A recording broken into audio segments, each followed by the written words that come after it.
Hi everybody, it's Virginia, and it's been a long time since I've done any painting, since I've been on YouTube.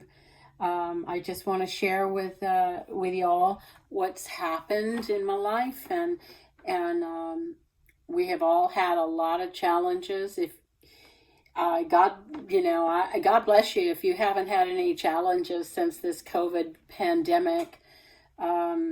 And everything else, all the unrest that's in our streets and within a lot of people's hearts. If you haven't had challenges during this time, then I'm happy for you. But I think everybody can say, no matter what our age, that we've had some major challenges. And that's what I want to share about today. I want to share about faith and get back to sharing and encouraging. If I'm not giving it away, I can't keep it, right? So I started painting after, I moved, and I came in from California to Florida. I've lived in Florida before. I lived in Florida for a long time on the East Coast. California is my home state. And so after 8 years, I moved back to Florida, following what I believe God put on my heart to do. And there's been some awesome reconnection with my grandchildren and family. And that's just been a huge blessing, just like wonderful. And there's also been some major challenges and things that have really, really, really affected me. I moved here on July 20th, 2020. I got here. I have a roommate. She's got her side of the house. I have my side of the house. That works out great.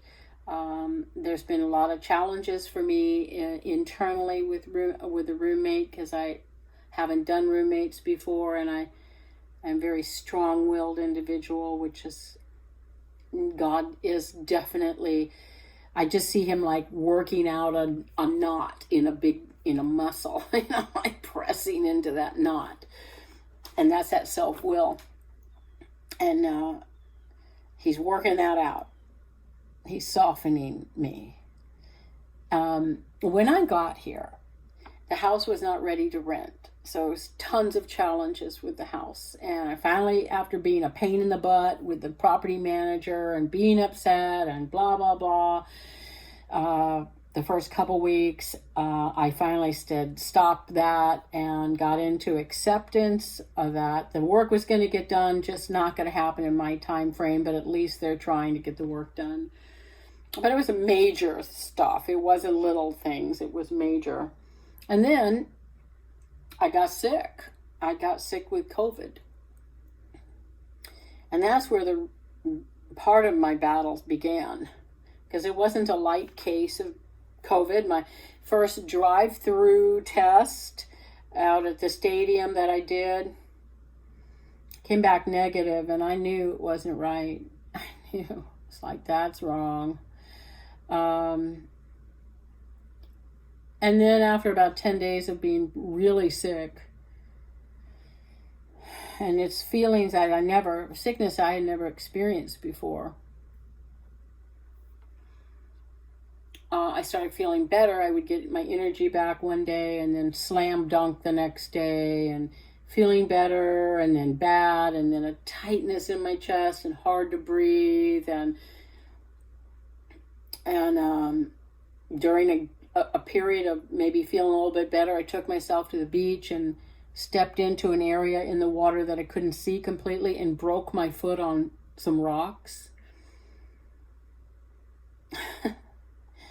Thank God it wasn't massive break or anything. A pressure boot that they gave me, and I'm not completely healed on it, but it's a lot better.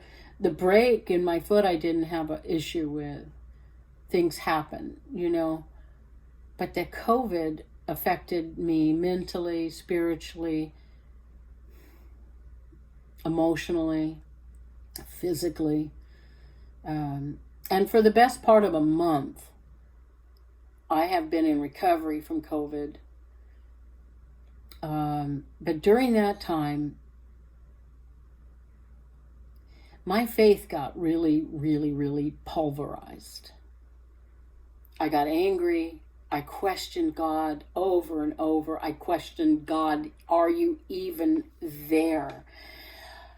I'm reminded once again in my life about how many miracles God has done in my life. How many times has He showed up and opened doors that shouldn't be open, and provision that just came out of heaven, and miracle after miracle over many years. And yet I was like the disciples in the boat. I was like, after they saw the feeding of the 5,000, they get in the boat and Jesus is asleep in the boat, and a storm comes up and they panic. And they say, and then they get, you could read the scripture and you could almost feel like the anger the disciples had at Jesus, because He was sleeping during the storm and they were ready to capsize. They're ready to drown in the middle of Galilee's ocean or sea. The Sea of Galilee. I guess that's where they were. But anyway, they were in a storm. They were in a major storm. And Jesus was asleep.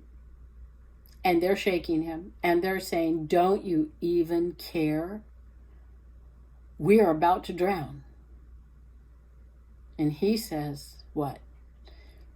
He says, oh, you of little faith. You of little faith. And He speaks to the storm. He says, peace, be still. He commands peace in the storm. And it stops.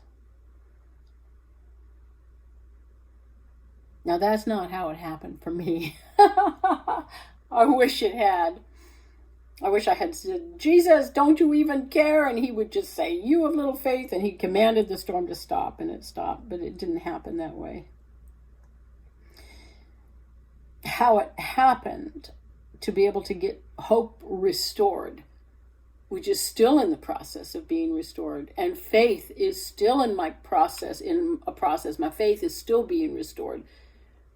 But it's a whole lot better, because he won't leave us.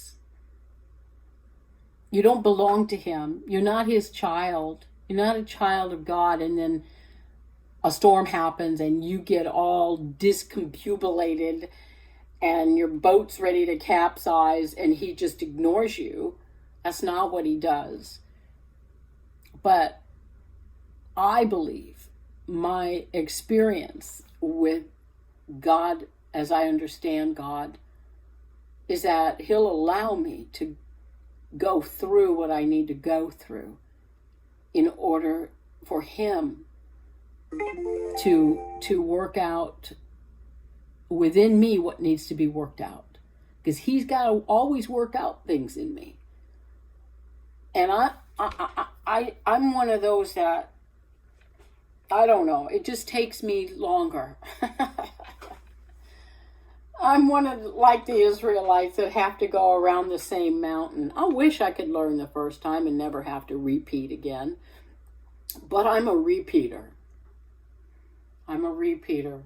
And oh my God, that was like such a dirty word, you know. It's like I'd hear people in recovery over the years, and I'd hear preachers and spiritual teachers talk about, yeah, well, you learn your lesson and you don't do that again. It's like, I would like I'd suffer in silence when I'd hear that, because I'm a repeater.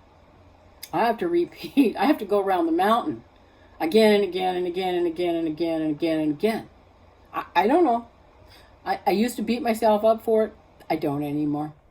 I'm a repeater, and so yeah. Well, you know, it just is. Now, I'll sidetrack for a little bit and get off, but when I don't like to have to set myself up to say I'm sorry to somebody or I'm wrong. But I'm a repeater on that too. The best I can do is just shut up instead of say something.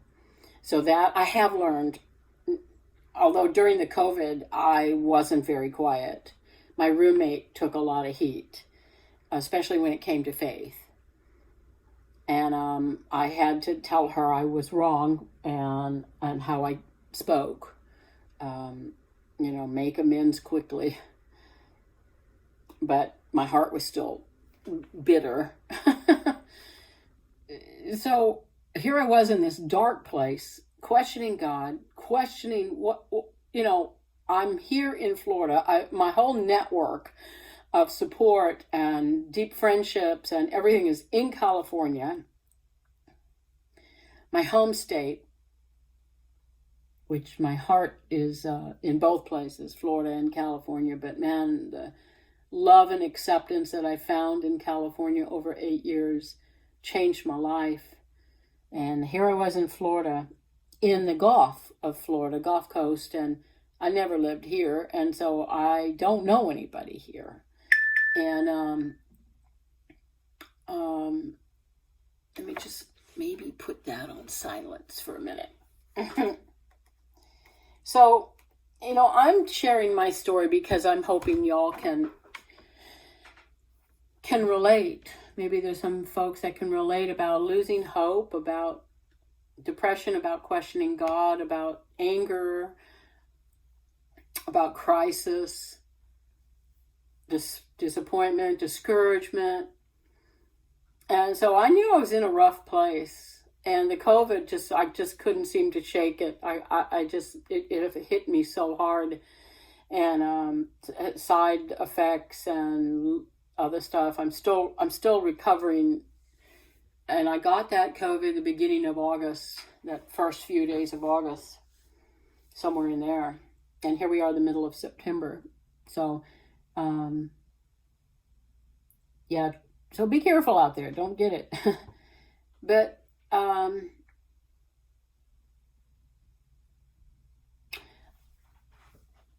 I knew that I was in a spiritual battle.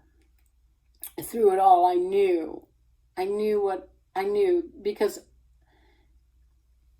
God has always been faithful, and yet I was in this place, this dark pit. And there's this key of willingness that they talk about in recovery. In my earlier videos, I've shared about the fact that I'm in recovery, and for a long time, and the third step talks about willingness, and the key is in the third step is called willingness. And you open this door, I'm paraphrasing, but you open this door of willingness with that key, and it doesn't have to be open all the way. You don't have to have your t-shirt on that says, I'm a sister, a brother, a super Christian in Christ. I do everything right. I'm a guru. I'm meditation expert. I am a scripture expert. You don't have to have all that in order to put that key in the door and turn it just a little bit and become a little willing, in order for God to step in and take it from there. You don't have to have all your I's dotted and your T's crossed. The scriptures in the Old Testament says, if you draw near to me, I'll draw near to you. And that's what that willingness is, that little tiny key. And you open the door just a little tiny bit, and there's your willingness. And God steps in, and God draws near. And so how that came about for me was a dear friend. I had bought her Joyce Meyer's Battlefield of the Mind. Well, accidentally, which I know is not an accident now, but accidentally, I bought her 2 copies with the workbook. And she lives here in Florida, and so when I moved to Florida, I met up with her, and she said, here's the extra copy. And I knew, I'm in a bad place. And she's handing me this book called Battlefield of the Mind. And I had it like 20 years ago, never read it, or maybe read a little bit and put it down. And I knew that was God. And so I started my journey in Battlefield of the Mind. And I mean, I was desperate to come out of the desert. I was desperate to reconnect spiritually again. Because how do you know? You know what? You know when you're spiritually disconnected, it's a horrible place to be. And so I started doing that workbook, and little by slowly, it didn't really take that long for me to get reignited on the inside. And you know, God, he just doesn't leave us in our mess. He will, not forever. He will let us finally say, hey, I've had enough and I need help. He wants us to come to him. And if I'm too prideful or too angry to come to him, you know, he's not going to step in and say, oh, let me heal you in spite of your attitude, child. He wants us to get to that place where we're sick and tired of being sick and tired, right? And that's where I got. But even those daily readings with the Joyce Meyer's book, I was like, that willingness was opening the door. And God was stepping right in. And when you start reading the scriptures, wherever you are in life, it starts feeding your spirit. And that's what was happening. So my last painting, and I love to paint with God. I love just to be that kid and paint with God and say ooh and ah and how awesome. And because I know I struggle to paint without God for sure. You know what I just saw here? Watch this. I just saw in my spirit some really big ones coming here. Won't that be cool? That'll be cool.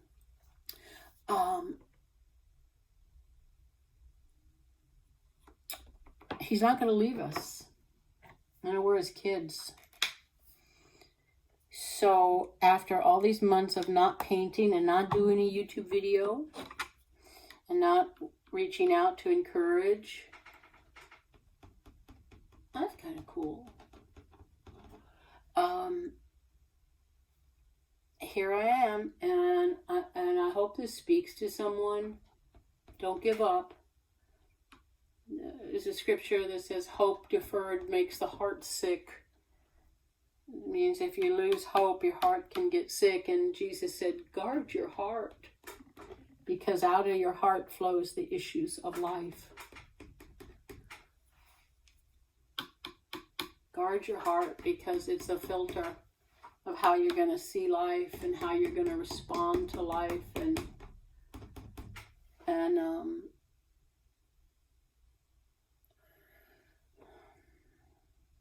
take care of your heart. So I just want to bless you all today with don't give up. Find that little key deep down in your pocket and open that door and let him step in. Let him draw near. You don't have to have your prayers just right, or in fact, Jesus wants you to just talk to him. So I'm not done with this yet. It is pretty.